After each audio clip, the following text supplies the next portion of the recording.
The outbreak of the revolution. Louis 16 ने increase किए थे टैक्सेस फॉर मेनी रीजंस. हमने डिस्कस किया कि लुई 16 को बहुत से कारणों से टैक्सेस इंक्रीज करने पड़े, लेकिन ये taxes old regime of France में मोनार्क कभी भी अपनी मर्जी से इंक्रीज नहीं कर सकता था और इसके लिए हमेशा एस्टेट्स जनरल की मीटिंग बुलाई जाती थी. ये एस्टेट्स जनरल एक पॉलिटिकल बॉडी थी जिसमें ऑल थ्री एस्टेट्स, कौन से three estates, first, second and third, जिसमें क्लर्जी, नोबल्स और पीजेंट्स शामिल थे. ये एस्टेट्स जनरल एक पॉलिटिकल बॉडी थी जिसमें सभी थ्री एस्टेट्स के रिप्रेजेंटेटिव्स आया करते थे. Not all, only the representatives, they used to be the part of this political body. Now, ये मीटिंग कब बुलानी है इसका डिसीजन राजा करता था और इससे पहले मींस 1789 से पहले ये मीटिंग कब बुलाई गई थी? It was in the year 1614. और अब 5 मई 1789 में लुई 16 ने जो प्रपोजल ऑफ टैक्सेस को पास करवाने के लिए ये एस्टेट्स जनरल की मीटिंग कॉल किया. मीटिंग हुई कहाँ पे? हॉल ऑफ वर्सेल्स में. और इसमें फर्स्ट और सेकेंड एस्टेट्स के 300 रिप्रेजेंटेटिव्स ईच आए और वो सामने आमने की रोज में दे वर सीटेड. लेकिन थर्ड एस्टेट के 600 रिप्रेजेंटेटिव्स या मेंबर्स जो कि रिच, प्रॉस्परस और एजुकेटेड ग्रुप को बिलोंग करते थे, they came into the meeting but they were not supposed to sit. Now see the difference. वो खड़े रहे, they had to stand at the back of whom? First and second state, those who were sitting. Entry जो थी completely denied थी. किसके लिए? For peasants, for artisans and women specially. लेकिन उनके ग्रीवेंसेस को रिटन फॉर्म में, उनकी डिमांड्स को, उनकी रिक्वायरमेंट्स को रिटन लेटर्स के फॉर्म में, लिस्टेड फॉर्म में 40,000 लेटर्स लेकर के उनके representatives of third estates, those who are belonging to rich, prosperous and educated group, they were there in this meeting. Now voting का आधार क्या था अभी तक इस मीटिंग में? One estate one vote. Now Louis 16 thought कि अभी भी ऐसा ही होगा, लेकिन मेंबर्स ऑफ थर्ड एस्टेट ने दे सेड नो, ये वोटिंग होगी by the assembly as a whole. Assembly as a whole means all those persons who are there in the meeting will vote और ये वोट होगा with one person one vote, that is one representative one vote. और अब आप देखिए आज हमारे सामने हमें ये राइट मिला हुआ है, one person one vote, one vote one value. Either the rich or the poor, the prime minister, the president or even the poorest individual of our society, we have same value. We each individual has one person one vote. लेकिन ये उस समय नहीं था. ये democratic जो principal था one member one vote का, इसको सामने लाने वाले कौन थे? He was Rousseau. In his book Social Contract he explained all these things. But जब राजा ने इस प्रपोजल को रिजेक्ट कर दिया तो थर्ड एस्टेट इससे एग्री नहीं हुए. And what they did, they walked out of the assembly in protest. Remember, this movement, this denial, this non-acceptance of third estate was the basic step in this revolt. What they did, they walked out of the assembly in protest. और यहाँ से शुरुआत होती है French revolution की. On 20th June वो सारे third estates के रिप्रेजेंटेटिव्स मिलते हैं in an indoor tennis court, ground of Versailles. और तब वो बुलाते हैं खुद को, what the name they give to themselves is National Assembly. And there उन्होंने डिसाइड किया कि वो वहां से नहीं हटेंगे. They will not disperse from there till their constitution is drafted. And they were with this confirmation कि we are to make our own constitution. What they call themselves National Assembly, जो नाम दिया था इन थर्ड स्टेट्स के representatives ने खुद को. They were led by Mirabeau and Abesius. Now, Mirabeau, who was that? Mirabeau born in noble's family, लेकिन उन्होंने कभी भी feudal privileges को favor नहीं किया था. He brought a journal and delivered powerful speeches to the crowd assembled at ground of Versailles. वो लोगों के साथ थे, थर्ड एस्टेट के साथ थे, जबकि उनका जन्म नोबल्स की फैमिली में हुआ था. एंड एब्रेसियस, जो कि एक प्रीस्ट थे, उन्होंने एक पैम्फलेट लिखा जिसको कहा गया, जिसमें उन्होंने क्या लिखा, what was the third estate. ये उनके पैम्फलेट का नाम था. What is the third estate. इधर जब national assembly that was busy in constitution making, उस समय फ्रांस में बहुत से बदलाव देखे गए. यानी फ्रांस के लोग भी बहुत सी परेशानियों का सामना कर रहे थे. विंटर्स में बैड हार्वेस्ट के कारण फूड सप्लाईज के प्राइसेस राइज हो गए थे और फूड ग्रेन्स के प्राइसेस राइज एक तरफ हो रहे हैं और जबकि उसके सप्लायर्स होर्डिंग कर रहे हैं, जमाखोरी कर रहे थे. और जब राशन की शॉप्स पर बहुत देर तक लाइन में खड़े रहने के बाद भी लोगों को राशन नहीं मिला, स्पेशली लेडीज जो बहुत देर तक लाइन में लगी रहती थी, उनके गुस्से की सीमा पार हो गई और तब उन्होंने राशन की दुकानों पे धावा बोल दिया. Many of them they stormed into the shops. और जब राजा ने अपनी पुलिस, अपने ट्रूप्स को पेरिस में भेज दिया और फिर 14th of July 1789 में इसी एजिटेटेड क्राउड ने डिस्ट्रॉय किया था बेस्टाइल जेल को. क्योंकि जब राजा ने morning of 14th of July 1789 के दिन अपने ट्रूप्स, अपने पुलिस को पेरिस में भेजा, तो उस समय लोगों के बीच में ये अफवाह थी, र्यूमर थी कि अब, या कह लीजिए उनको, लोगों को ये डर था कि राजा आर्मी को फायरिंग का ऑर्डर देने वाला है. मींस ऑन द सिटीजन्स ये फायरिंग किया जाएगी on the orders of the Raja, that king. और तभी लगभग 7,000 लोगों ने, including main and women, they all gathered in the town hall. वो कलेक्ट हो जाते हैं और अपनी एक पीपल्स आर्मी बनाने का निर्णय करते हैं, डिसीजन लेते हैं.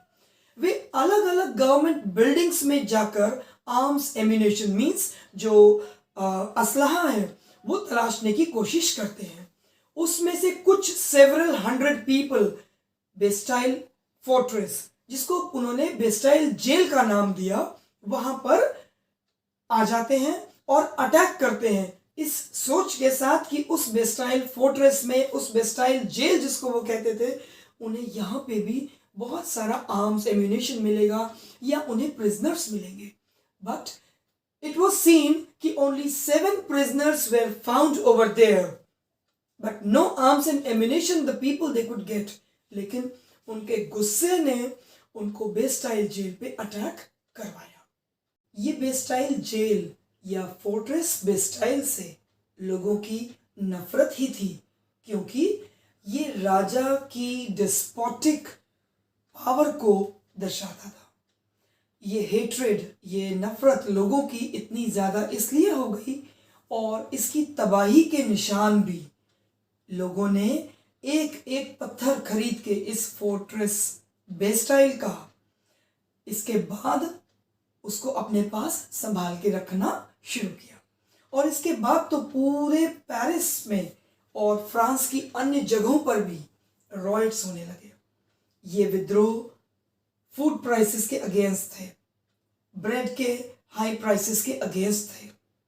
पूरे कंट्री साइड में र्यूमर्स फैलने लगी कि मेनर कौन है, जिनके बड़े बड़े लैंड्स थे उन्होंने एक्वायर किए हुए थे, उन लैंड्स के लॉर्ड्स मेनर बर्बाद करना चाहते हैं लोगों को। कैसे? उनकी फसलें जो तैयार हैं, उनके हार्वेस्ट जो रेडी है, उसको एक्सप्लॉइट करके। और इस डर और परेशानी से सभी पीजेंट्स दुखी हुए। उन्होंने चैट्यूक्स पर अटैक करना शुरू किया। चैट्यूक्स क्या थे? जहाँ पे राजा या नोबलमैन रहा करते थे। तो पीजेंट्स ने अनाज भी लूटा और जितने भी डॉक्यूमेंट्स थे, जितने भी उनके लिखित पढ़ित के कागज थे, उन सभी डॉक्यूमेंट्स को जला भी दिया, जिससे अब उन्हें कोई आगे बंधुआ मजदूरी करने के लिए मजबूर ना कर सके। और इस अटैक में बहुत से नोबल्स ने तो भागकर जान बचाई, और कभी देखा गया कि कुछ लोग तो दूसरे देश में जाकर के उन्हें पनाह लेनी पड़ी, अपने लिए शेल्टर जुटाना पड़ा। नतीजा क्या निकला?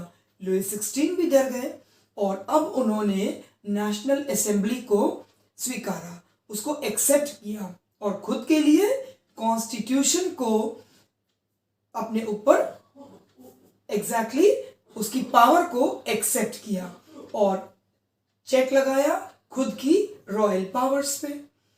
4 अगस्त 1789 में, दैट इज 4 अगस्त 1789 में नेशनल असेंबली ने एक फ्यूडल सिस्टम जो पहले चला करता था, जिसमें फर्स्ट और सेकेंड एस्टेट्स के लोगों को प्रिविलेजेस मिला करती थी, उस फ्यूडल सिस्टम को एबॉलिश कर दिया। और कोई भी नोबल्स, कोई भी क्लर्जी अब ऐसे नहीं होंगे जो टैक्सेस नहीं देंगे, और उनको बाय बर्थ जो प्रिविलेजेस वो एंजॉय कर रहे थे वो भी सब कैंसिल हो गया। मींस अब उनके लिए कोई भी एक्सेप्टेंस नहीं रह गई, कोई प्रिविलेजेस नहीं रह गई। टैक्सेस जो कभी टिथ लिया करते थे चर्चेस, वो भी एबॉलिश कर दिए गए। रादर चर्च के लैंड को एक्वायर कर लिया नेशनल असेंबली ने खुद के लिए। नतीजा 2 बिलियन लिवर्स के जो एसेट्स थे वो अब नेशनल असेंबली ने खुद के लिए एक्वायर कर लिए।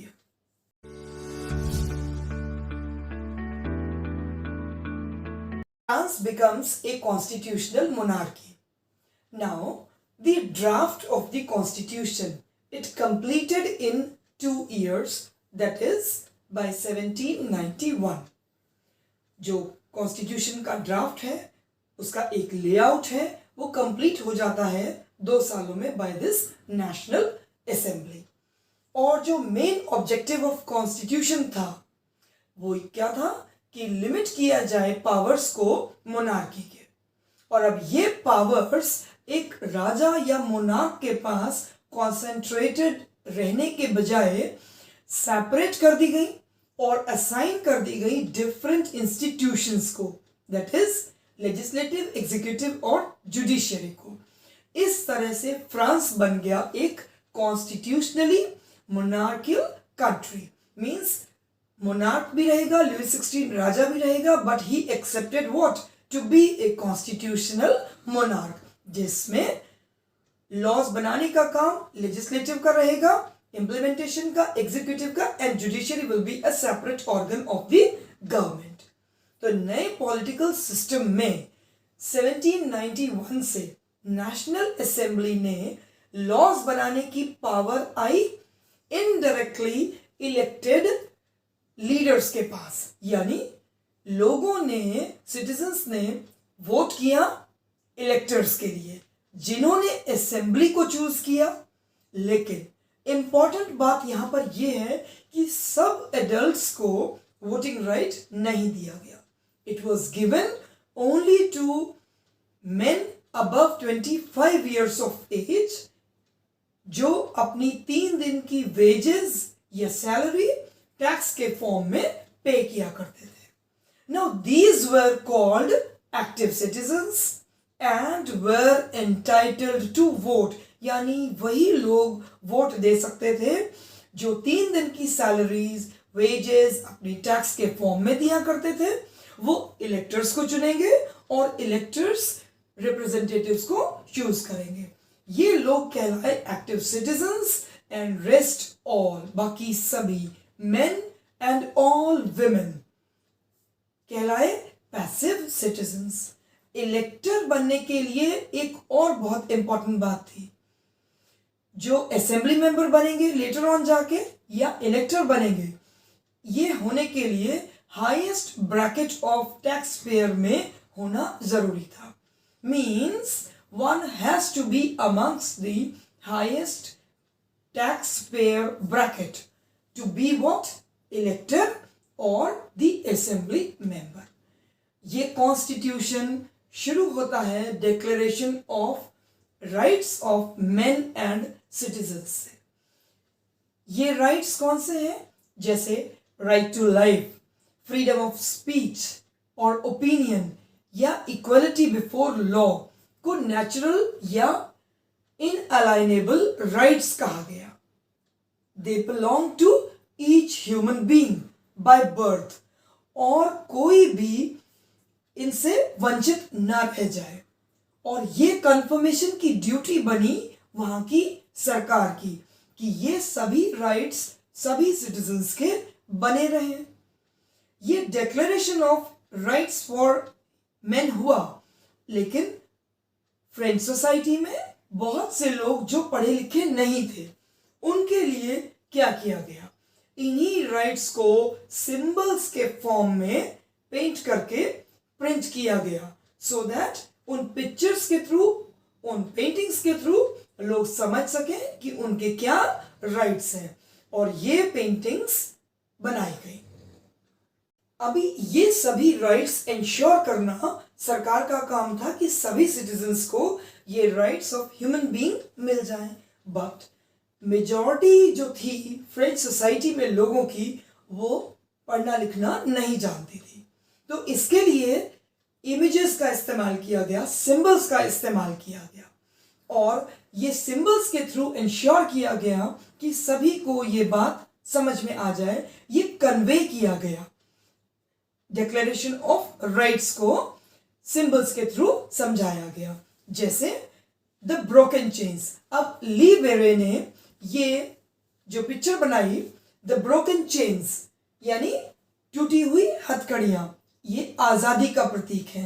This is the act of becoming free. Second symbol इसमें आता है जिसमें बहुत सारी सिंगल रॉड्स हैं, उन सबको बंधा हुआ दिखाया गया है। आगे एक पॉइंटेड नॉब है, मीन्स व्हाट, यानी कि अगर हम अकेले हैं तो कोई भी हमें ब्रेक डाउन कर सकता है, लेकिन if we are all united तो we have more power. That is एकता में ही बल है। तीसरा सिंबल है एक ट्रायंगल में radiating light, that is an eye is there. एक त्रिभुज के अंदर रोशनी बिखेरती हुई आंख दिखाई गई है। इससे पता चलता है कि सर्वदर्शी आंख जो है ये ज्ञान का प्रतीक होती है और नॉलेज पावर बन जाती है। Next symbol is a sceptre, a rod. ये शाही सत्ता का प्रतीक बनाया गया है।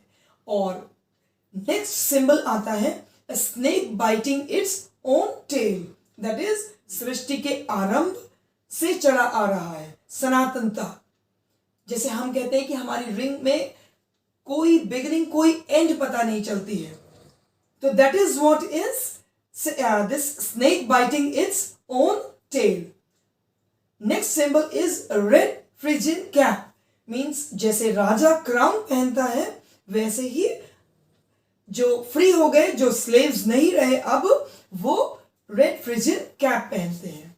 और next symbol is blue white and red, means these are the national colours of the France. ये फ्रांस के राष्ट्रीय रंग को चिन्हित करते हैं। Next symbol is the winged women, that is उसको एक मानवीय रूप दे दिया गया है कानून को, that is personification of the law. और लास्ट सिंबल दिया गया है the law tablet, means everything is written on that, and this is law is equal, everyone is equal in front of law. So these symbols are used for explaining the things to those who were not able to read or write.